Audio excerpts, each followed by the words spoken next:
I don't know if you can hear that, but they're building a house right next to our acre lot, just right on the other side of that fence.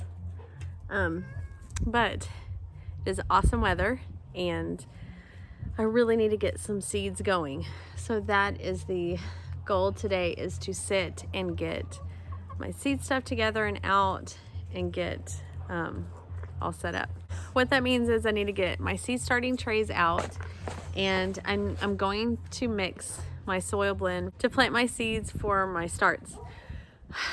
I sent my husband to get seed starting mix, and it's different from potting soil because seed starting mix is like, it's lighter, and it's not just made of soil, it's made of components like, it's made out of different components like coconut and peat moss and things like that to help it be light and airy so that seeds have an easy and quick time of just popping through the soil, and so they can germinate easily. Well, he came back with a Miracle-Gro mix. It's not terrible, and I'm still going to be able to use it, but I'm afraid it's going to be too dense. So I ran up to Home Depot and I found these. And basically, it's just like concentrated brick, and supposedly you mix it with 4 quarts of water, and it's going to expand and turn into 8 quarts of seed starting mix. And so like each of these bricks only cost me like, I want to say $3 or $4. So it's cheaper than the bag of seed starting mix, but I've never done this before. So we're going to experiment. I'm going to put these in the wheelbarrow, mix them up with water, and see what happens. I am going to mix this with the mix my husband got because it's a good mix and there's lots of good stuff added to it. We're just gonna experiment. I feel like every growing season is a giant experiment anyways, so that's what we're gonna do.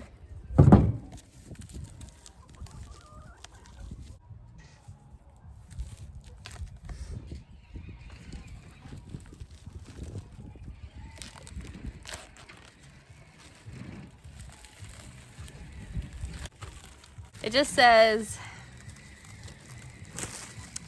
add it into, place the concentrated brick in a bucket or container, add approximately 4.5 quarts of water, watch as the concentrated brick expands in 2 minutes time. Use as needed and store unused seed starting formula in a sealed container. It expands to 8 quarts of quality growing medium for all kinds of plants. Let's see.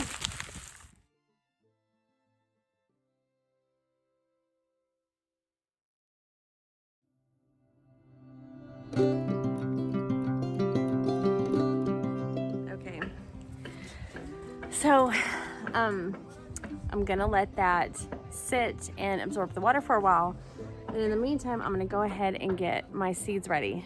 So I am in zone 8B in Central Texas. Again, sorry for the music and the noise. There is a lot of building happening. They're building a house in the lot next to mine. I'm in zone 8B in Central Texas and hill country outside of Austin, and it is mid-January right now, and actually today I think it was a high of 70, and in like 2 days we're getting like this Arctic blast, and it's wintry mix, and it's gonna be like a high of 35, and I'm still out here getting ready to start seeds because where I am, our last frost is around early March. And the thing is what I have come to realize is it's super important, but my garden does better if I get a head start. So getting my tomatoes out, I started them in January last year, and then I transplanted, I want to say mid-March, right at the like 8-week mark. My tomato plants were huge. So just be prepared wherever your growing area is. If you're going to start early, give yourself lots of space.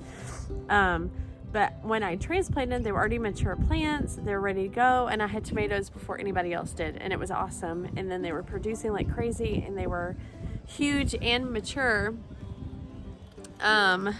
before it got super duper hot. So that was a huge advantage because here it's it's nice because we have a longer growing season and we can plant things earlier than say someone up north or in a different zone, but it also gets hot a lot faster. And so once we get those triple digits, it just burns most anything. So it's important to kind of get a head start to get everything in and growing and harvested before it just gets fried. So that's my plan with the tomatoes and peppers that I'm going to start today. Squash do better for me when it's a little bit warmer, but every year come spring and the temperature rises, it is so hard for me to get a good squash harvest because they are just inundated with pest pressure. I mean, the squash vine borers have decimated entire beds of squash for me in a matter of 24 to 48 hours. And so a good friend of mine, Rachel, she started me on starting them very early, like ridiculously early. Like when people are like, this is crazy, you shouldn't be starting squash seeds, that's when you should start them. And she started hers indoors and they were huge. I mean, they were big, nice, healthy plants, so much bigger than like a transplant you would buy at the nursery or your big box store like Lowe's. And she planted them and she had magnificent harvests before the squash vine borers even like woke up and started hitting the garden. So that is my plan this year, is I am going to start some squash now, because according to my calendar, summer squash gets planted March and April. So I am hoping that I'll be watching the calendar and the weather, and hopefully it'll be warmer. But if not, even if I get them into the ground in March, but they are nice mature plants and hopefully flowering, then I will get a good harvest before the squash vine borers even have a chance to get them. The same with tomatoes. So for me, you could do that late February through late April. So it's a pretty good window, and I want to be able to plant them as soon as possible. That, and I'm just itching to get the garden started. I'm itching to get plants going. It's hard when it's sunny and 70 to not, it's hard to not have some things going in the garden. So sad right now. I just sit and look at it and all I have are little onions and garlic shoots.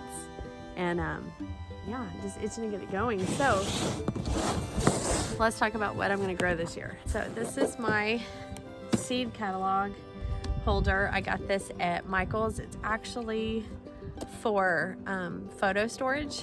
They're like little photo boxes, but seed packets fit in here perfectly. So again, Rachel told me about these, but let's start with tomatoes.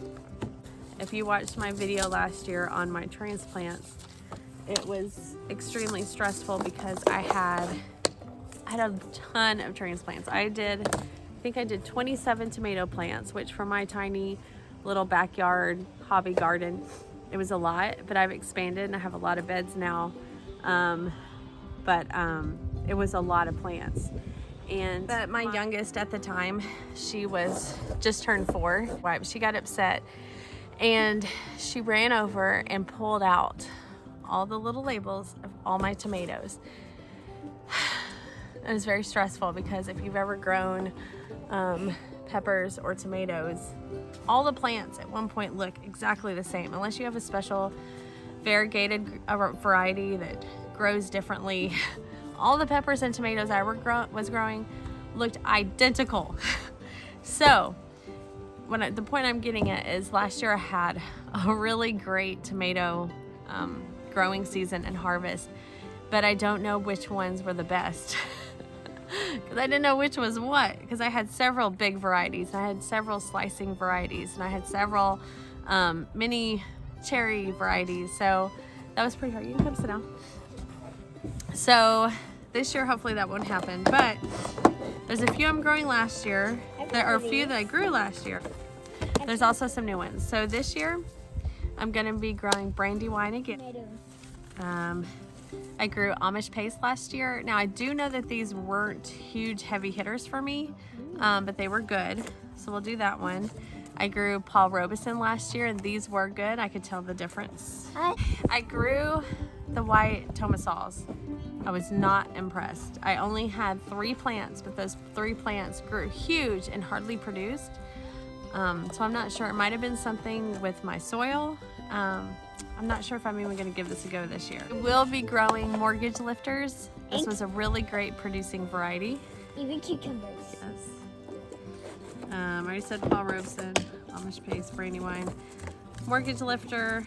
Okay, so my new ones for this year are Abe Lincoln, Mom, can I plant one of these? the Chadwick cherry, and I think yeah, these are disease resistant, and so I'm looking forward to this one because my sun golds last year had a little bit, hold on, sweet. My sun golds last year had a little bit of a hard time and had some disease pressure. So I'm going with the Chadwick cherry this time. Mom, can I plant these? Yes, we're gonna grow those. They're right here. I'm gonna try the German pink for canning, and so I plan to do a lot of canning this year. We're doing the Bonnie Best. These are also good as slicers or canned. And the one that a lot of people recommended by Lazy Dog Farm, they're also on YouTube and Facebook and Instagram, all the socials, is the Kellogg's Breakfast Tomato. It's an orange beefsteak, big tomato. They are very sweet and they supposedly get very big. And so I had some really big ones last year. I think my biggest was 1.4 pounds. So I need to look back up my measurements. I'm pretty sure that was, it's not in there. I'll have to see where it is. But hoping to break my record. So we're trying to try these. So I'm gonna grow, I'll be starting those today. And for peppers, same thing. This last year was a great pepper year. The weather was awesome. The pepper plants lasted. They were lasting, let's see, I started them from seed in January, transplanted them in March, late March, and they were grown, they grew all year, producing all year. All year. Only reason, well, they would have died with the frost in November. Actually, we didn't get a first frost until December. Okay, so they grew 11 months. And the only reason why they died was honestly because I pulled them up. And I know that you can cut them down and overwinter them and plant them the next year, but I didn't want to. But I might this year, it just depends. But they almost grew an entire year. So that was awesome. So, another problem that we had is I grew a lot of hot peppers this last year. What? Yes, very hot. And it was awesome when I fermented them into a hot sauce because it took away the heat and made them like sweet and tangy. And I'm really enjoying them that way as a hot sauce. Other than that, even my husband who likes hot things could not eat the peppers because they were so hot. So I'm scaling back on the hot peppers this year. I will do a couple jalapenos for some salsa. But outside of that, it's mostly a lot of sweet peppers. I'm doing California Wonder again. A ton of banana peppers.